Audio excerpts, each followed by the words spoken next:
All right, what is up, my peeps? Joshua Smith here with another GSD Mode podcast weekly real estate tip, where every single week I come to you delivering event tips, tactics, and strategies that I've learned on my 20-year-long personal real estate journey that have allowed me to become one of the top realtors and team leaders on the planet, with selling well over 7,000 homes now and sharing this information with you in hopes that you take this information, take action on it, implement it in your own life, your own business, and go out there and create those real estate businesses that you know you truly want and deserve. All right, so today I'm here to talk to you about the power of niching down. And I know that this term gets thrown around so much in our industry. So I really want to do a deep dive today in different examples, different ways of how you can niche down so you can actually go out there and, again, implement and execute this inside your own real estate business. And look, why is this so important? Niching down has always been extremely important. You've heard sayings like, oh, the riches is in the niches, and, examples that are typically given. And I know I use this example all the time too, that I'm going to use with you just to kind of illustrate the point here. But if we look at doctors, if you look at like a general practitioner, a family medicine general doctor that you go to kind of as your first go-to person, they're not a specialist, they're a generalist. So, that's typically like your, family doctor that you go out there and see when you get sick. You go to them. Okay, they discover that there's a red flag over here. I don't know, maybe you go in, you get some testing done. They realize there's something, going on with your kidneys. Then they send you to what is it called? Nephrologist, right? A specialist in that specific area. Or maybe they find out that something's wrong with your heart. Now they're not qualified. They don't have the expertise. They're not a specialist on how necessarily to treat you with that specific heart condition. So maybe they then send you to a cardiologist, an actual specialist, in that thing. Then from there, if we look at the amount of income that they make, the income difference is exponential. I mean, when you look at, it can be anywhere between 3 to 10x and more, based on what a specialist or generalist makes when we look at medicine. And look, you guys, if you're watching this from the medical field, could be off on that. But what I can tell you here is that specialists, doesn't matter what the field is, they are the ones that are going to have the highest income earning potential in that given field. So then when we look at real estate, okay, we have a choice. We can be a generalist and just go out there and help all buyers, all sellers, or, I'll see, some agents that are like, well, I'm going to do residential, then I'm going to do commercial, then I'm going to, get involved in business sales, and they just get involved in all of this stuff, and they become a jack of all trades and master of none. But the most successful people in this industry, if you look at, and there's always exceptions to the rule. So you could be like, oh, Josh, that's not true. XYZ's crushed it and created success, and they don't totally completely niche down. Look, there's always exceptions to the rule. I'm just speaking in, overall terms. If you look at the most elite successful people inside of our industry, they tend to, the majority of the time, really niche down and have their own given specialties. So then they can go out there and master that thing and do that thing at a higher level, be in more demand, be known for that thing. Because anytime that you really niche down, which just means all we're doing is we're narrowing our focus here. So we're narrowing our focus so we can do more of this thing and become that much better at it. Because if we're trying to go out there and, again, try to master, 10 different niches, it's like, okay, if I'm going to go out there and try to, be the best at residential real estate, but then also be the best at maybe, retail and industrial, on the commercial side, then I want to go out there and try to, be the best that I can be at in the multi-unit game. And, well, there's only so much time, energy, resources, capacity, mental capacity that we have. And then again, we end up becoming a jack of all trades and a master of none. All right. So I think that we can all understand the power of niching down and why this is so important. And look, I'm here to tell you, now I don't have a crystal ball, so I can't predict exactly what's going to take place in the future, but I'm pretty confident on the fact that, and I know I released a podcast last week talking about this, as we start seeing a weeding out, there's two possible paths I talked about in that podcast last week, okay, you're either going to, because what we're seeing right now is we're seeing some realtor drop-off count, but what we're really seeing in front of our eyes is the wealth gap within our industry, meaning, you got people crushing it at a much higher level, and then you got people struggling at a much higher level. Like the haves and the have-nots is widening so damn fast, right? And then, okay, if we start pacing out to maybe 5 or 10 years from now, now I don't know this for a fact, but if this continues, my guess is there's going to be a lot less realtors, but those that end up staying in the game and truly making it and thriving, and there's going to be that many more pros, so it's just going to become that much more competitive because now you're everybody like that is remaining in the game, is an expert. And either way, whichever path that it takes, whether we see the same amount of realtors, it's just a bigger gap of the haves and the have-nots, or if there's lesser realtors and they're just more pros, niching down, in my best guess, is going to be that much more important. So it's always been important, but I believe that it's going to become more important in the next, over the next decade, right? So with this though, and again, today, what I really want to do is give you some specific examples of different types there, because there's really two primary ways that you can go niche down inside your real estate business. And these are, if we look at two different buckets, that I'm going to give you. So I'm going to give you some options, right? So then that way you can pick and choose, which option might be best for you. And there's no right or wrong. They're both highly effective. You can go kick ass with either one, but this way you can have a better understanding of different ways of niching down, for you inside your own real estate business. Now, real quick, before I jump in, if you are a real estate agent, or real estate team leader, or a real estate brokerage owner, and your business is not exactly where you want and need it to be, and if you don't know exactly what you must do from a blueprint strategy standpoint of exactly, okay, what is that exact strategy that I must do to get from where I'm at to where I want to go? If that is you, I highly encourage you to schedule a 100% free, 100% zero pressure Zoom coaching call with me personally. And what we're going to break down, this is going to be an hour-long coaching call with you and I, no strings attached, right? And on this hour-long coaching call, we're going to break down where your business is currently at, what your 12-month goals are, what your long-term goals and visions are for your real estate business, what you're currently doing, what your biggest obstacles are. Then from there, I'm going to map out my personal recommendation of exactly what you need to do. If I were you in your shoes, here's exactly what I would do to get from where you're at to where you want to go in the quickest, most effective, efficient, profitable manner possible. So if you want to take advantage of this limited time free coaching calls that I'm offering right now, you go to www.gsdmode.com/Zoom call. www.gsdmode.com/Zoom call. Or to make it super simple, and in case you're driving, can't take write that down, you can just go to gsdmode.com. There'll be a top banner up there. If you're watching this in the future, and there's no banner on there, that just means that these limited time coaching calls went away and it's no longer an option for you. So if something that you want to take advantage of, I highly encourage you to do it because I can't do these for that much longer. So anyway, now let's jump into the two different paths that you can niche down. So I'm going to break these into two different buckets, way number one and way number two. Okay. And it can be a combination of these two. It doesn't need to be, I'm just going to do number one or I'm just going to do number two. Look, you can combine these, but I want to go over kind of the primary two ways to niching down. So way number one is, okay, you pick a primary niche that you are really niching down within. And I'm going to give you examples of this. But then you're doing that niche for really the long haul, unless something comes along, fully disrupts it, that goes away for some reason, but it's like, this is kind of like the specialty that you are going to devote the rest of your entire career on, assuming that things don't, because sometimes we might plan on going down a path and then this thing goes away, gets disrupted, and then we got to switch a niche. That can happen, right? There's no guarantee that niche will stay strong forever. But this is kind of more of okay, I'm going to go all in on this thing. That's going to be our primary focus. I'm not saying that maybe you don't do deals that come in, from friends, family members, or other ways that aren't in alignment with this niche, but like this is your focus from a new client acquisition strategy and so forth. So I'm going to give a few different examples here. So I don't know if you guys listened to the podcast interview that I recently did with Avery Carl. So Avery Carl, she is the number one currently in the last 3 years in a row, the number one EXP team leader on the planet in all three categories: number of units sold, number of commissions earned, and number of gross volume sales. And her teams only focus, all they do is service those looking to buy and sell short-term vacation rentals.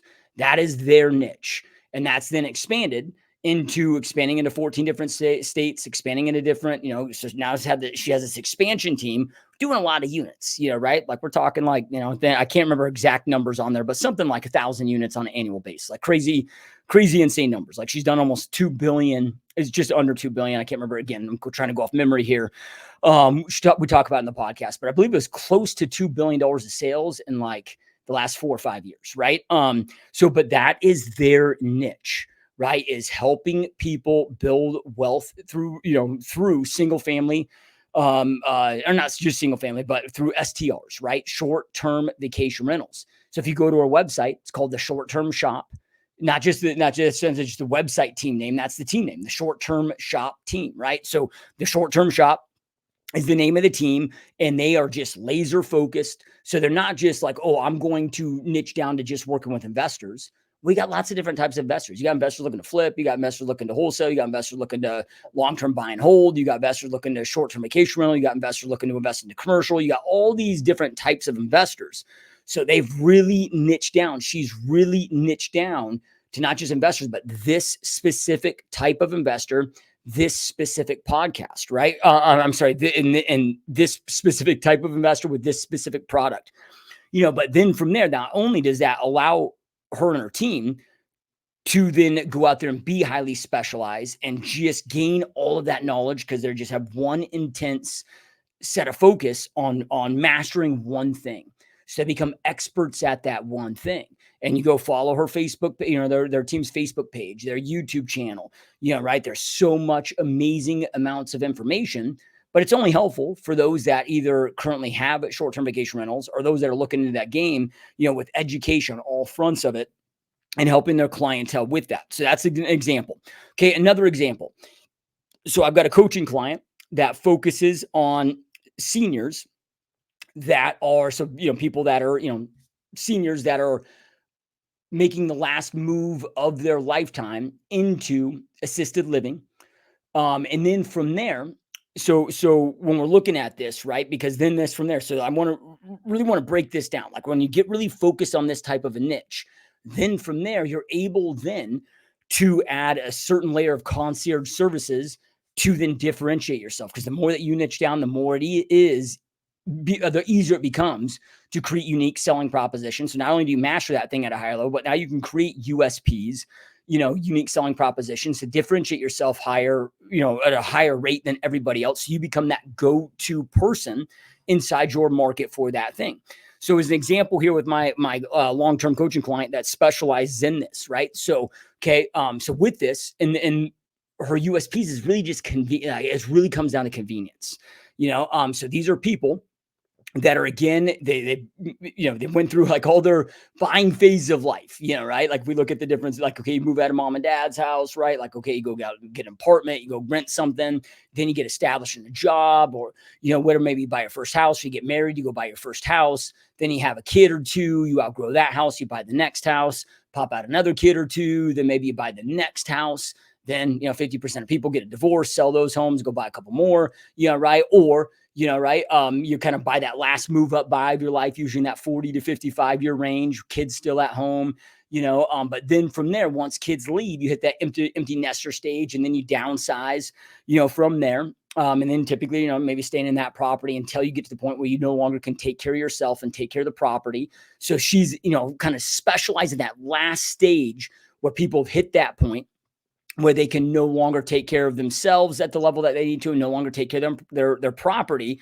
And now they're transitioning. So they got to sell that unit and transition into assisted living, so then from there, okay, she knows all the assisted living facilities in town, has all the information, has great relationships with them. So if you look at her kind of concierge service, what does she do? She's educating them and their families, and can assess based on what their budgets are, what they're looking for, different options with different assisted living facilities, can help go give, provide the tours, with those. But then from there, has relationships, and or owns estate sale services. So then, because if you look at that, okay, well, they probably accumulate a lot of stuff that they can't take with them, to this to the assisted living facility. So she's able to go out and help them identify the assisted living facility, right? But then from there, help them, okay, go out there and facilitate a sale of these items. Okay, what are the items that you want to sell? What are the items that you want to, keep and maybe put in a storage that you can't take with you? What are items that you want to have packed up and shipped out to family members? Okay, what are the items that you want to just trash out and get rid of? So helping, aligning all of those services, not saying that they're coming out of pocket to pay for these services, right? But it's that again, that convenience. It's like, okay, we know the process A to Z, all the different things that are going to come into play here. And we've got the kind of A to Z protocol to make this as easy as possible. Because you got to imagine, man, like going through that portion of your life, which we will all be there, I guess, at some point, whether we're going into assisted living or moving with family or whatever. But at some point, we're probably all gonna, you know, or the majority of us will probably be at that point in time, right? I kind of look at this as like almost like, like when you get to that point where you no longer can legally drive, if that ever takes place, right? Well, you got that element of freedom being taken away. I mean, that's got to be a very hard thing. That's got to be a very hard thing to face in life as a human being, so making it where it's super convenient, easy, very high educational, and, kind of a one-stop A to Z shop. So that's another example of niching down. The last example I'm going to give you here on way number one is one of my clients that is just laser focused on short sales. All she has done since about 2007 is just focused on short sales. Now, I've had her on the podcast. Her name's Heather Keller. If you want to go listen to that podcast, she's been on the podcast. She's absolutely a badass at short sales, all the way to the point now where she even has a coaching program and company now for helping people, agents specialize in short sales in the way that she's done. But since 2007, this became her niche and is her niche, right? But then from there, if you look at this, okay, this is somebody that with her and one assistant, I don't want to say she's working part-time because she's, working, a decent amount, but she's like, hey man, I got young kids, allows her to go, kind of work while her kids are at school, but then, she'd be able to be with them in the mornings, able to be with them in the afternoons, doesn't work weekends, but, racks up like, $500,000 a year in GCI, but just being laser focused with this specialty. And she's become the go-to person in her market.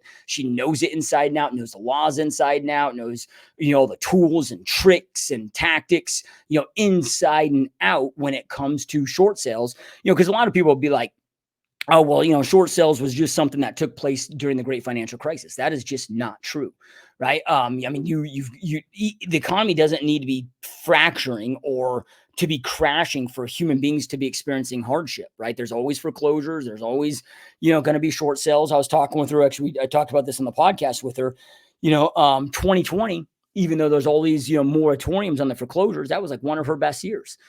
So that's another example, right? So those are, a few different examples of, okay, I'm going to niche down, not just with this type of, product, but like with this type of person in this type of situation, this type of scenario with this type of product. And I'm going to go all in with my services, with my expertise to just service that person or that type of a situation. So that's way number one. Now, way number two is what I've done throughout my career. And again, neither of these are right or wrong. They're both highly successful. I mean, all those three, examples that I gave you, those are all three examples of people kicking ass and doing big things. And then I've, kicked ass. I'm not trying to sound cocky or arrogant here, but, by most people's standards, I've done well in the industry, right? Top 1% of all team leaders and broker owners. And I've done about 50 million in gross volume commissions throughout my career that I've earned throughout this journey. And way number two is the approach that I went with that has worked really well for me. So way number two is adapting to the economy and to the overall market, economy and real estate market, looking at both of those things to the different niches where there's the highest probability of people needing our services within that given market. Now, I am still niched down in that. So, okay, here's the geographical location that I work. So here's, the geographical location and then with the product. So for me, it's Phoenix Metro, right? And then within Phoenix Metro, there's about 30 different, cities. There's really about 12 of them that I really, specialize in, and we really work the heaviest. But then single family detached real estate within these given areas, right? And when I say single family detached, that's 4 units or less, but even more specifically, like actual single family homes, right? Not that we won't go out there and list and sell and help people buy and sell condos and townhomes, but I'm really looking at, the suburbs and actual, actual single dwellings out there. So it's, but that's kind of still a general niche, if you will, right? Like if I was just looking, okay, I'm going to service all people wanting to buy or sell between these 12 different cities in this geographic location, buying, actual single family, dwellings. So then from there, I take it a layer deeper. I'm always assessing the market in the economy.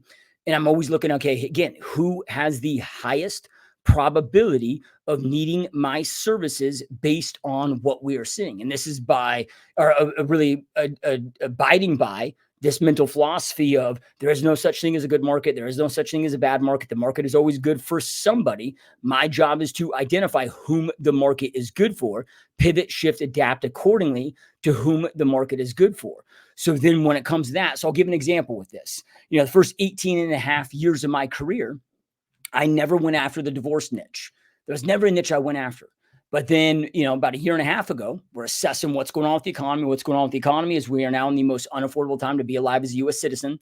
So speaking in kind of general terms, the average person that's alive today, this is the most difficult time financially they've ever experienced. Then from there, number one reason for divorces is financial hardship, right? So then I'm seeing, divorce rates starting to rack up, starting to rise. So then I'm like, okay, even though it hasn't been a kind of a niche that I targeted, my first 18 and a half years of my career, I'm like, okay, that makes sense to go out there and start testing that niche. And that hypothesis ended up working out right. And when I'm saying this, like, okay, I'm not saying that all my hypothesis, I mean, I've had different hypotheses before that I went there and tested and they didn't come to fruition, but this one did, right? And it's one of our it's a great way to go out there and stack listings right now, because right now we are in a market where you need to be focusing people that need to buy and sell versus people that want to buy and sell. Another example of this, going after absentee owners for the listing side, from 2012 until about middle of 2022, I was really focused on investors. That was one of my niches, investors on the acquisition side, buying single family attached real estate. They were gobbling up and buying so much properties, or a lot of properties. I mean, we had, one investor in particular, our biggest investor, that was buying about 20 a month from us collectively as a team. But then middle 2022 hits, interest rates start going through the roof, right? Numbers aren't penciling out the same. So then, okay, all those big institutional investors, at least that we've been representing and our big investor clients, they're like, hey, we're done. We're just done buying. We're not going to load, dump off our portfolios yet. But we're done buying, so we started assessing and looking at the economy and the market. When I say we, I'm talking about my team and I, my teammates and I, and started looking at, okay, there's a lot of investors out here that bought wrong over the last, 4 years. Let's start then again. Hypothesis was, okay, now that, with the economic climate that we're seeing, you got tenant evictions up 56% from pre-pandemic levels. You got 30% of tenants behind on rents. You got, so what that means is revenues are going down. And then we got whole costs going through the roof, right? Taxes, insurance, HOAs, cost of maintenance, and then on top of that, with the market softening, AKA in the, beginning phase of a decline, we're like, okay, well, dude, like if you didn't buy this property right, like now is the time to go out there and sell. So you can sell at or close to peak pricing before your situation gets too damn ugly. So then we started testing, okay, let's start reaching out to absentee owners, that own long-term buy and hold, short-term vacation rentals, inside of our market, and seeing if there's urgency there. And that one, again, turned out, I mean, to me, it's a gold mine in this market. That's my favorite niche right now, within this given market personally, overall, right? So that's an example of, targeting and niching down. Another example, I'll give a buy-side example. Okay, so now this isn't going to necessarily be true for all of your markets. So I'm just giving examples here so you can kind of assess this in your own business, right? So then I'm looking at, a couple of years ago, we're looking at the buy side, acquisition buy side, right, with our clients.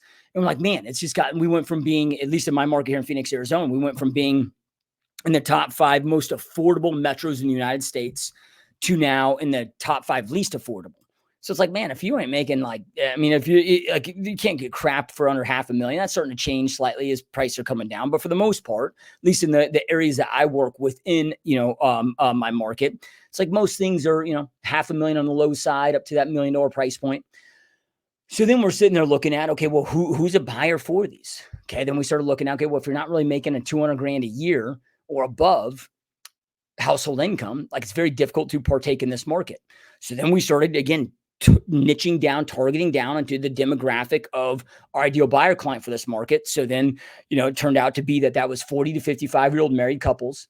This is their last move up buy of their lifetime. So they've, typically been in a house for 10 plus years, plenty of equity, got plenty of equity for down payment, rate buy downs, they're in peak income earning years. So, at least the type of buyers that we're focusing on are making that $200,000 plus a year. It's got kids at home. Then we know what the product that they want. We know the zip codes, the neighborhoods, the subdivisions, right? Know that they want 2,500 plus square feet, 4 plus bedrooms, 3 plus bathrooms, 3 plus car garage, tricked out backyard swimming pool. They don't want any deferred maintenance. So then when it comes down to like running our Facebook ads or doing open houses, we know the product that we need to be doing these things on to target our ideal buyer client. Now, 5-6 years ago, was that our primary ideal buyer client? No, right? But we pivoted.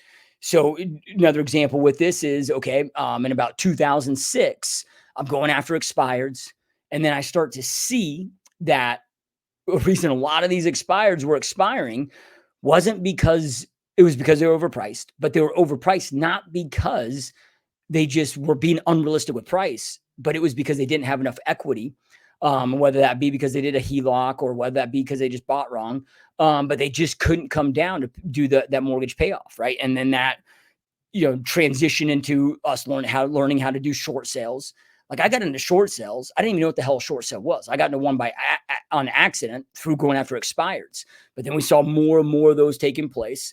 Right. Then we started seeing, so then, our short sale business started taking off. Then I started to see, okay, a lot more foreclosures picking up. That was the next opportunity. So then we started positioning ourselves. And I say weeds because I've got a team. I've been running a team for 19 years. So then it was, okay, well, how do we, get in with these banks? Next thing you know, I'm in with 35 different banks and outsourcers, listing their properties for them. And that was, a pretty intense, niche of ours, or two niches of ours from about 2007, really, and then really started picking up big steam in 2008, 2009. Until about 2012, right? Well, then in 2012, we're still doing short sales, still doing REO, or kind of into 2011, I should say. But then we started seeing institutional investors swooping up at what they believe was the market bottom and starting to acquire all this property. So then I'm like, okay, well, that's the next opportunity. So then I jumped, figured out how to get in with these investors that were, we had certain investors acquiring 500 units a month. That doesn't mean I was doing 500 units a month. I mean, that was these investors had goals of buying 500 units a month, but then using multiple different teams to go out there and accomplish those goals, right? So this is the strategy that I've done. Is just really reading the market. Now I'm still niched down, but not niched down to the level of way number one. I know I'm picking my product, single family detached, and really single family dwellings within this geographical location. But then within there, reading the market, reading the economy, and then pivoting based on whom the market is best for. So that's another way to go out there and niche down. And again, they're both highly effective. There's no right or wrong with this stuff. And you can do a combination of both if you want to, right? If you have the capacity to do so. And that's going to be more if you're an individual agent. I don't necessarily know if I would do a combination of both. Not saying that you can't. I just don't. I personally wouldn't focus on trying to do both as an individual agent. But if you have a team or larger team, and you can have different departments with different focuses, then it makes it a hell of a lot easier to go out there and do that. So these are just, again, different examples of how to go out there and niche down. Because a lot of people will sit there and think that niching down means, I'm going to focus on social media. Oh, I'm going to focus on YouTube. Oh, I'm going to go out there and focus on doing direct mail. That is not niching down, right? That is a medium to get your message out there, right? Niching down is identifying who is the ideal client that you are going to target. And so we look at, okay, who's the ideal client and what are the demographics? What are the psychographics? Where do they congregate? Right? So we're pulling all those things together. And then from there, okay, if my ideal client happens to also congregate, meaning where they physically gather, but also where they, gather information online and whatnot, I'm going to make sure I'm showing up in the different ways where they're showing up through the different mediums, right? So, because I use YouTube, I use social media, I use I use mail pieces, I use all of these different things, but that is not niching down. That is a way to get our message out to our niche, our ideal clients within the niche that we are targeting. So hopefully that makes sense. All right. So make sure that you guys are niching down. If you got any questions on this, you can toss those in the comment box. For watching us on YouTube. Unfortunately, I don't think the audio platforms allow that. I wish they did. It'd be super dope if we could comment, interact the same way that we're able to on YouTube, because I know most of you listen to this podcast and don't watch on YouTube. But anyway, truly appreciate you guys. Truly appreciate your support. Again, if you want to take advantage, if you don't know the right niche for you, based on, your strengths, your market, your situation, whatever, you don't know the right strategy, again, that right blueprint strategy of exactly what to do to get from where you're at to where you want to go. Again, I highly encourage you to schedule a 100% free coaching call with me personally. No, zero strings attached. Everything I do is zero pressure. I'm just here to pour into you and help you out. You can go to www.gsdmode.com/Zoom call. www.gsdmode.com/Zoom call. All right, guys, keep crushing it, and I'll talk to you soon. Peace.